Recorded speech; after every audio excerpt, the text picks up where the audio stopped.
Hello again, Mecha fans. So here we have an old toy here. It's called the Mini Metal Super Robot Archives, and it's got the Scopedog in it. I don't know what V, maybe Volume 1? The brand seems to be Marmit, Shape of Dreams.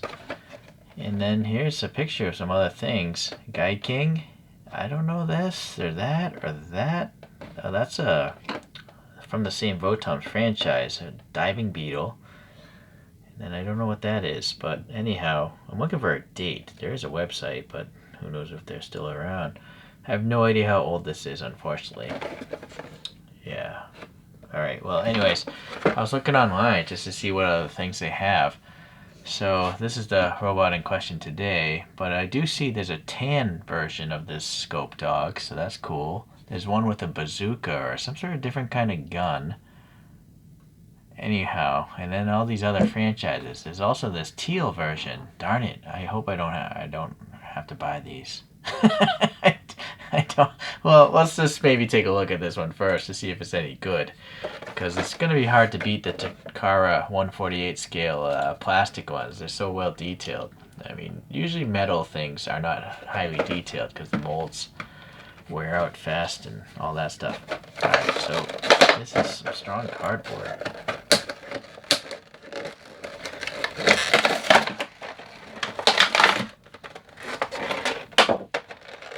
Alright, well, oops, I heard something in there. I hope it's not totally away.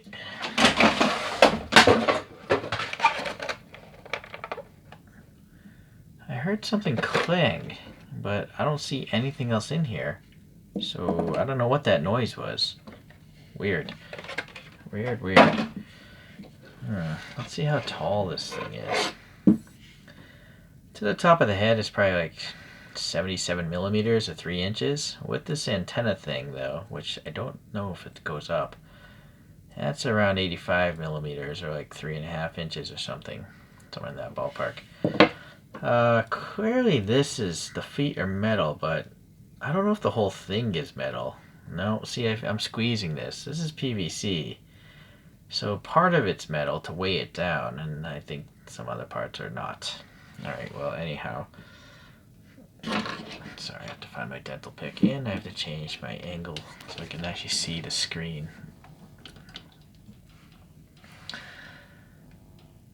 Well, the tampo printing is really cool. VOTOMS has its own, like, alphabet. I have no idea what this translates into, what these little icons are, but they look like the stuff you would find on other VOTOMS. And then we have the drive wheels, which is casted into the metal feet. The little turn spikes here. Not the greatest detail. Again, being metal, that's supposed to slide down and a spike comes out. We have the guards for the ankles, but they're just casted in, I guess, or maybe glued in place. I guess it's a separate piece, but it's glued in place. That is metal. It's cold to the touch. And this one in the rear. Oh, nice. This printing on the back one as well. These rear covers. Those, I think, are plastic. Yeah. Alright. This is plastic. I think maybe the teal here is, I don't know. A lot of this seems to be plastic. Oh well. Anyhow, it's nice to see the different colors. You know, this lighter color and this darker green. And let's see what kind of leg articulation, if any. I feel like the leg wants to rotate there. Yeah, this has to be plastic. It just looks it. Maybe there's a ball peg up there. I don't know, but it doesn't want to freely move, so articulation is not going to be the strong point of this thing. The feet, oh, they're separate pieces, but I don't think it's not designed to articulate. Alright, well, yeah, these guards here, they don't move at all. These are probably just separate pieces on pegs again, but yeah, so I guess you can rotate this piece. Okay. And so the arms, though, there, we can articulate spin there. In fact, they're separate pieces. and they're definitely plastic. So I think this is really weak advertising. They don't need to call it mini metal robots, because only the feet, I think, are actually metal. The rest of it's all plastic. They should just call it small robot with metal feet. Anyhow, the head, yeah, that's all plastic in there. At least you can spin it. And yes, I guess now we know the antenna is a separate piece, but yeah, I guess you can spin that maybe. No, maybe it's not meant to be spun. Because it looks like that's supposed to just go up into that cavity and stay there. Alright, that's fine by me. I'm not even sure if the head's meant to spin, because it's got this weird shape in the back. No, I guess it can. So yeah, that stuff is all PVC, it seems. Well, it's more durable, maybe against drops. This, these little backpack hooks, they're separate pieces. I guess that's it. Maybe the hands. Hold on, these might be separate as well. Yeah, they're separate pieces, but I don't know if there's a peg meant to spin. Well, anyways, this side is a fist. This side is kind of it's got a peg for the rifle. So let's see about this rifle. We got the ammo pack. This is all plastic also. There's no metal going on here. I guess decent enough detail.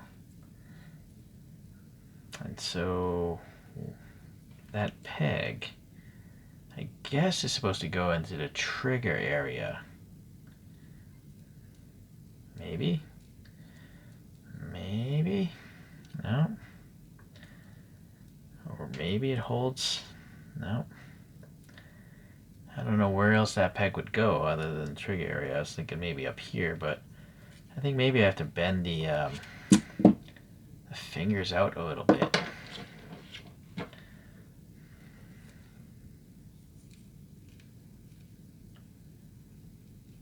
Yeah, okay, so it's supposed to be like that. But it doesn't really want to stay there because the stock is kind of pushing it off. So maybe some poster putty will help out. Oh, I did manage to squeeze this out, so it's just kind of stuck in there. So, okay, so the hand is meant to rotate.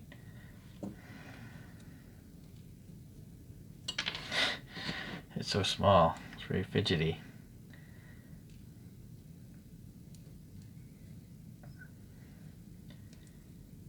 Alright, I'm gonna hopefully just jam this putty and hopefully it'll grab the hand fingers a little bit of the gun. Try to keep it in place a little better. I don't feel like gluing it. But now you can see the wrist peg. Alright. So it won't actually hold the gun like it should. Not like for firing. It's just kind of weird how it's just carrying the gun, not quite holding it to fire. And then you have this little kind of warped hand grab. And then this is nice. It's nice that this is flexible. It's not rigid, so that didn't break, which is good. And then there's a little red printing there. The two colors of the optics seems nice. Yeah, it's okay. Alright, so here's a Takara 1/48 scale, and now you can see, you know, this thing is definitely way not 1/48 scale. It's quite small. So maybe it'll fall in line a little bit better with these Kotobukiya gashapons, which are also all PVC. This is called a rising tortoise, and I think it looks pretty cool. So it fits in a little better with these, I assume. I don't know. Here's a fatty from that 1/48 scale line. Let me go get a diving beetle. Alright, here's a diving beetle from that Arctic gear line 1/48. So the taller ones are all 1/48 scale, and then this is, I don't know, it's a non-scale. But these Kotobukiyas, I don't recall them doing a Scopedog. It's just they did a bunch of random robots that don't exist in the Arctic gear line. That's why I bought them. So I do know that you can buy some model kits of 1/60 scale Scopedogs. I have a suspicion this is bigger than 1/60 scale, but maybe I'll buy one of those model kits just for the heck of it. and see. Maybe we can guess how big that is. Alright. Well, anyways, knowing that's even smaller than the active gear, it's pretty good. It's not bad. Just don't expect the whole thing to be made of metal. It's really just the feet, which is actually smart because it weighs down the robot and it stands a lot easier if all the weight is at the bottom, lower center of gravity. Whereas an all plastic model, it's going to be more prone to falling down, even with big feet. So that's smart. I just don't think that it should be labeled, all metal or boasting about a lot of metal when there's very little in it. Thank you for watching, and possibly, maybe I'll get the Guy King or some of the other robots from this series. We'll see you then. Bye.